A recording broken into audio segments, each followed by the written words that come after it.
Back பெயினுங்கிறது வந்து ஒரு நோய் கிடையாது, ஒரு குரூப் ஆஃப் டிசீஸோட காமன் டேர்ம் தான் பேக் பெயின். பேக் பெயின் வந்து பார்த்தீங்கன்னா பல காரணங்களால் வருது. எல்லாரும் மோஸ்ட் காமனாக சொல்றது வந்து எனக்கு இடுப்பெலும்பு தேஞ்சிருச்சு, ஜவ்வு வந்து வெளியில் வந்துருச்சு, இதனால தான் எனக்கு. ஸோ இது இல்லாமே நிறைய காரணங்கள் இருக்கு. அதில் ஒன்று தான் வந்து பார்த்தீங்கன்னா பைரிஃபார்மிஸ் சிண்ட்ரோம்னு சொல்லுவாங்க. பைரிஃபார்மிஸ் சிண்ட்ரோம்னா என்னன்னு பார்த்தீங்கன்னா, நம்மளோட குளூட்டியல் ரீஜனில் ஒரு மசில் இருக்கு, அதுதான் பைரிஃபார்மிஸ்னு ஒரு மசில்.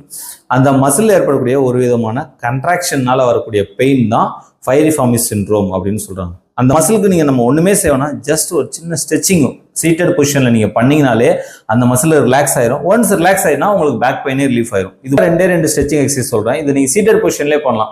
ஒன்னு என்ன அப்படின்னு பாத்தீங்கன்னா, சீட்டட் பொசிஷன்ல உங்க கால் அந்த பிக்சர்ல காமிக்கிற மாதிரி மடக்க வச்சுக்கிட்டு, ஓகேங்களா, உங்க லெக்கை வந்து டுவர்ட்ஸ் ஆப்போசிட் சைட் இப்போ பொசிஷன்ல ஒரு 5 செகண்ட்ஸ் ஹோல்ட் பண்ணுங்க, அப்புறம் ரிலீஸ் பண்ணுங்க.